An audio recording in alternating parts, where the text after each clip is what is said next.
Salut à tous, c'est Axel de blog-n8.fr. Aujourd'hui, je vais tester pour vous un étui en cuir pour Nokia N8, donc de chez Norève, que vous connaissez peut-être, qui est un fabricant assez connu, qui est basé à Saint-Tropez, qui fait beaucoup d'accessoires pour mobile, essentiellement et je crois uniquement en cuir. Ils se définissent comme étant de la haute couture pour appareils mobiles. Donc comme vous voyez, donc c'est un produit plutôt entre guillemets de luxe que vous recevez dans une belle petite boîte. On va regarder ça. Donc c'est un produit qui est disponible en plusieurs couleurs, une dizaine je crois de couleurs. Enfin il y a vraiment beaucoup de couleurs. Faut que vous alliez voir sur le site de Norève, mais en tout cas il y a au moins les couleurs classiques, blanc, noir, etc. Mais même des couleurs un peu plus entre guillemets funky comme le violet, orange. Donc là moi j'ai choisi de la prendre en couleur noire parce que j'ai un Nokia N8 noir. Donc je trouvais que ça allait pas mal. On va faire un petit tour rapidement de la housse. Je vais vous la présenter avec le N8, vous dire ce que j'en pense concrètement et en toute objectivité. Donc dans la housse, d'abord vous avez ça. Donc c'est un kit pour accrocher à la ceinture. Concrètement vous avez, je vais vous ouvrir ça. Alors, vous avez un petit tournevis qui sert à enlever cet élément là pour ensuite accrocher ça qui se clipsera là dessus. Donc c'est une manipulation rapide et en fait ça permet voilà, de pouvoir l'accrocher à la ceinture pour ceux qui font ce genre de choses. Voilà. Et donc voici la housse en tant que telle. Donc c'est une housse en cuir, ici en noir avec un... c'est le modèle le moins cher. Je vous donnerai tous les prix à la fin. En gamme perpétuelle, donc c'est avec en fait un cuir un peu fin. Et sinon après vous avez des cuirs un peu plus épais, des cuirs plus brillants. Donc mais là bon, c'est vraiment le modèle de base Donc sur le haut, ouais, d'abord je voudrais vous briefer quand même sur les mobiles, enfin sur les accessoires Norève. Concrètement, c'est pas un accessoire qui rentre en concurrence avec une housse en silicone comme celle que j'avais pu tester avant, puisque c'est un produit qui est d'un plus cher, qui est en cuir, contrairement à la silicone qui est un peu moins classe. Et comme voilà, c'est un produit plutôt classe que vous avez envie de montrer. En plus, c'est un produit qui est un chouïa moins pratique qu'une housse en silicone, puisqu'il faut l'ouvrir, la fermer. Donc, si vous prenez un étui Norève, c'est que vous avez envie de le montrer, c'est que vous aimez le produit parce que vous le trouvez joli. Et c'est pas, vous cherchez pas spécialement un produit ultra pratique, ou bien vous pouvez en avoir deux, c'est possible. Donc voilà. Sur le dessus, donc vous avez cette zone là qui est un peu matelassée, qui est un peu molle, qui est, bon, c'est assez sympa, c'est agréable. Elle sent bon le cuir. Vous avez un logo Norève, là, la petite patte. Donc ça se ferme avec pression pour une raison simple. J'avais demandé pourquoi ne pas avoir pris des aimants par exemple, enfin un aimant, c'est parce que ça peut poser problème avec le GPS. Donc ils ont choisi de prendre des pressions même si c'était moins pratique.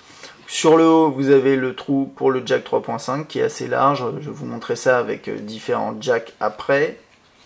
Quand vous l'ouvrez, à l'intérieur, donc c'est une sorte de tissu un petit peu doux. Là ensuite, vous avez les crochets, les éléments pour tenir le téléphone qui sont pas coupants ni abîmants. Enfin, ça peut pas abîmer le téléphone puisque c'est recouvert de tissu. Je sais pas si vous voyez, non, vous voyez pas, ouais, un peu, voilà, comme ça. Et en fait la housse, enfin l'étui s'ouvre de cette façon là, je vais vous montrer pourquoi après avec l'élément là pour faire entrer tout le bloc de l'appareil photo. Et puis voilà, alors moi j'avais regardé un peu au niveau qualité, couture, etc. Je suis pas un professionnel de ce genre de choses, mais j'avais lu que concrètement plus les coutures étaient rapprochées mieux c'était, donc j'avais l'impression que sur ce genre de housse, ce genre d'étui c'était quand même assez propre, assez bien fait.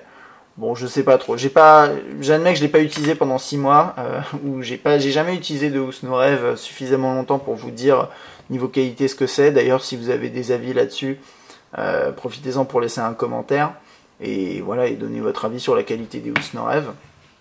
Et donc, je vais mettre le Nokia N8 dedans. Donc, il se met assez facilement. Vous le rentrez, vous appuyez, ça résiste pas. Contrairement à, je crois, j'avais testé aussi des housses pour N97 où il fallait appuyer un peu plus. Là, ça tient très bien, sans avoir besoin d'appuyer. Ensuite le téléphone ne bouge plus, donc ça c'est pas mal. Donc voilà à quoi ça ressemble une fois que vous l'avez mise. Donc si vous fermez la housse, ça rajoute bien sûr de l'épaisseur. Donc là ça rajoute à peu près ça. Le téléphone est vraiment bien protégé. Donc sur les côtés, vous avez des trous pour le volume, le bouton de déverrouillage, verrouillage, l'appareil photo. Là dessous, bon, le micro n'est pas obstrué. Le micro USB avec même la petite lumière qui reste visible et les caches. Sur le dessus par contre vous devez l'ouvrir pour insérer l'HDMI, mais ça paraît logique puisque l'HDMI est vraiment long, donc ce serait pas terrible je trouve. Donc ça c'est le jack, et puis j'ai fait le tour. Quand vous le tenez en main et que vous l'ouvrez de cette façon là, en fait le téléphone gagne pas spécialement en épaisseur, un petit peu bien évidemment, mais ça reste quelque chose de correct, donc la sensation en main est bonne. Y a un truc à savoir sur ce type de housse, sur ce type d'étui même, c'est que y a toujours un élément qui tombe. Donc moi ce que je fais quand je le tiens, et je le tiens avec le doigt comme ça, parce que sinon après il retombe plus bas. Voilà, c'est le genre de petit réflexe à avoir sur ce type de housse. Et quand vous le déverrouillez, donc voilà, avec le bouton sur le côté, personnellement j'aurais aimé que cet élément là soit un tout petit peu plus bas ou tout petit peu plus petit, parce que ici c'est pas gênant mais un petit peu quand même, parce qu'on le sent, vous voyez, quand vous touchez avec le doigt, mais c'est une question d'habitude également, hein. Mais voilà, donc ça ce serait peut-être une petite reproche que je pourrais faire. Sinon le bouton de volume est accessible sans aucun problème. Le bouton d'appareil photo, je vais juste en parler après, lui il n'y a rien qui change, là ici, donc là il n'y a pas de souci. Alors pour prendre une photo, en gros vous lancez l'appareil photo, et après ce qui se passe c'est que si vous le tenez comme ça, bien, il y aura l'élément derrière qui va gêner. Donc ça c'est un deuxième réflexe à prendre quand vous avez une housse comme ça, c'est tenir toujours ici avec un doigt, n'importe quel, celui que vous voulez, et ensuite prendre votre photo. Donc vous voyez, bam, voilà. Et donc là ça pose aucun problème quand vous tenez avec le doigt, mais par contre si vous ne tenez pas, alors je pense qu'au bout d'un moment peut-être qu'elle devient assez souple pour peut-être tenir toute seule, je suis pas certain. Mais en tout cas, dans un premier temps, ça se passe comme ça, quoi. Voilà. Donc ça, c'est un petit point à savoir. Sinon, niveau utilisation, il n'y a rien qui change. L'écran tactile, alors ça, c'est quelque chose qui est bien comparé aux housses en silicone. C'est que comme les contours ne sont pas gênés par, par exemple, des contours sur une housse qui prend l'intégralité du téléphone, l'écran tactile est absolument pas gêné. Même au niveau de ces éléments-là, voilà, le doigt, de toute façon, il va pas si loin. Et ça dépasse pas tant que ça, vous voyez. Donc ouais, non, ça c'est pas trop mal. Pour les écouteurs, donc là je vais faire un petit test avec un écouteur comme ça. Donc ça c'est un casque que j'ai, et les écouteurs fournis par défaut par Nokia. Donc je vais essayer d'avoir avec celui-là. Donc en gros vous le mettez dans le trou, enfin ça passe assez bien. Sauf qu'après ce qui se passe, comme vous voyez, donc là je suis à fond. Ouais, c'est que là ça va bloquer.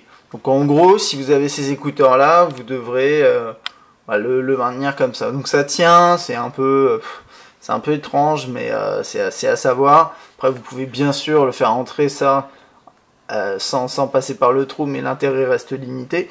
Donc pour les écouteurs par défaut, sachez que voilà, la tige est tellement longue et rigide que ça peut pas retomber derrière.